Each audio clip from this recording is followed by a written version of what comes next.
बिस्मिल्लाहिर्रहमानिर्रहीम। अस्सलाम वालेकुम। कैसे हैं आप सब? आप देख रहे हैं टाँका स्टिचिंग एंड डिज़ाइनिंग। तो आज की वीडियो में दामन पर चौड़ी लेस और चाक पर पलटावा लगाना सीखेंगे, जिसके लिए मैंने पहले से ये पट्टी तैयार करके रख ली है, जो कि 2 सवा 2 इंच चौड़ी है। आप 2.5 इंच भी रख सकते हैं। इसमें जोड़ वगैरह डालने हो तो आप पहले से जोड़ डाल के रख लें। और ये मेरे पास चौड़ी लेस, जिसे हम दामन पे अटैच करेंगे कमीज़ के फ्रंट और बैक में। तो सबसे पहले हम दामन की चौड़ाई नाप लेंगे कि हमारा दामन कितना चौड़ा है, फिर हम इसकी पट्टी तैयार करेंगे। तो दामन पे बेल लगाने के लिए मैंने इसकी मेजरमेंट ले ली है, 27.5 आ रही है, तो मैंने हाफ इंच बढ़ा के 28 इंच ली है।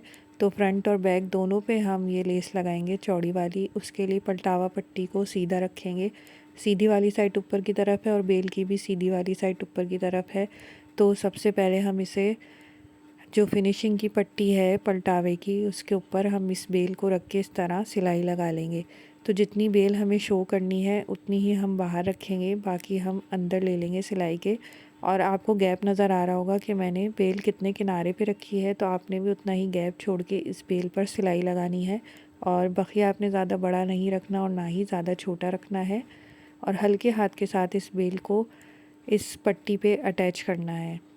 तो ये देखें, बेल पट्टी पे अटैच हो चुकी है कुछ इस तरह से।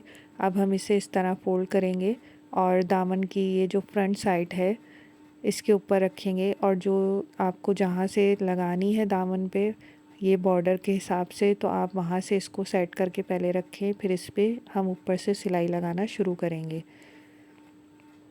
तो बहुत से सूट ऐसे होते हैं जिसमें हम चाक दामन पे अलग अलग स्टाइलिंग करते हैं। तो ये मैं आपको तरीका बता रही हूँ कि आपने चौड़ी अगर लेस लगानी हो तो सबसे पहले हमने दामन पे लेस लगा के उसे कंप्लीट करना है, बाद में हम चाक पे फिनिशिंग की पट्टी लगाते हैं। तो इस तरह से देखें, इसको फोल्ड करके इस पर किनारे किनारे की सिलाई लगा के हम पट्टी को इस पर अटैच कर लेंगे। और आपने साथ साथ ये चेक रखना है कि आपकी जो सिलाई है वो सीधी जाए। देखिए, कुछ इस तरह से निकल के आपकी बेल आएगी फिनिशिंग के साथ।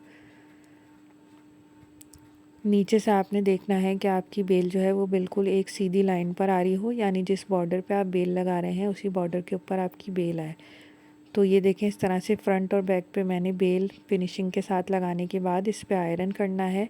तो आपने भी ज़रूर आयरन करके पहले इसको सेट करना है। इस तरह से हम पहले खोल के आयरन करेंगे, फिर इसको बैक साइड पे फोल्ड करेंगे और इस पर अच्छे तरीके से दबा दबा के इस्त्री कर लेंगे। तो इस्त्री करना बहुत ज़रूरी है, इस तरीके से ही आपकी फिनिशिंग आएगी दामन में और चाक में। तो ये देखें, इस तरह से मैंने फोल्ड करके इस पर इस्त्री कर ली थी। अब बैक साइड पे इसको फिनिशिंग दे देंगे। तो हाफ इंच अंदर की तरफ इसको पहले फ़ोल्ड करेंगे और इस पर सिलाई लगाना शुरू करेंगे। मैंने इसमें इसके ट्राउज़र की ही पट्टी बनाई है, तो आप चाहें तो कंट्रास्ट में भी ले सकते हैं। कंट्रास्ट में आप इसमें मलाई क्रेप का कपड़ा जो शॉप्स पे पाइपिंग के लिए मिलता है वो लगा सकते हैं।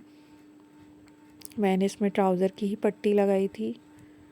तो इसको हम इस तरह फ़ोल्ड करते जाएंगे और इस पर सिलाई लगाते जाएंगे और कपड़े को हल्का हल्का खींचेंगे ताकि एक जगह कपड़ा जमा ना हो और इसमें कोई झूल ना आए।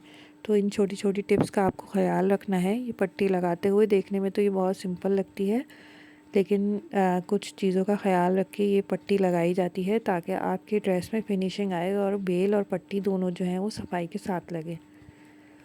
तो अक्सर टेलर्स वगैरह भी यही मेथड इस्तेमाल करते हैं ये पट्टी लगाने के लिए।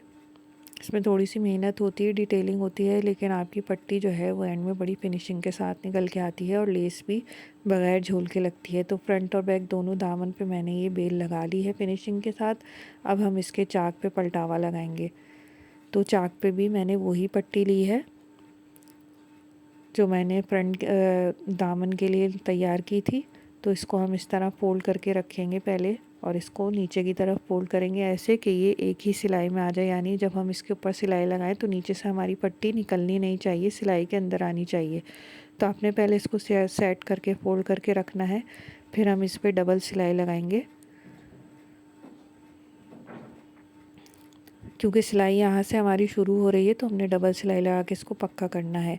अच्छा, यहाँ पे जो चाक का अंदर मार्जिन जा रहा है कपड़े का वो हाफ इंच से ज़्यादा नहीं होना चाहिए। तो जब आप कटिंग करें शर्ट की तो आपने चाक के लिए सिर्फ हाफ इंच का मार्जिन छोड़ना है, क्योंकि अगर आप ज़्यादा कपड़ा छोड़ेंगे तो आपकी चाक की जो आप पलटावा की पट्टी लगाएंगे उसमें फिनिशिंग नहीं आएगी और झोल आएगा।